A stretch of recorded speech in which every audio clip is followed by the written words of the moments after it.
Kırım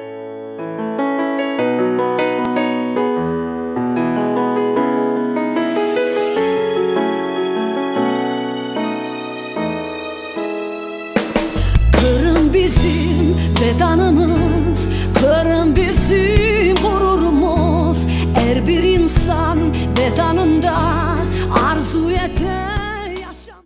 Benim resimde Karadeniz'de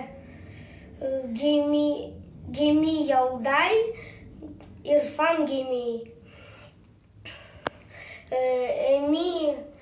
Milli bayrak hayırlı olsun.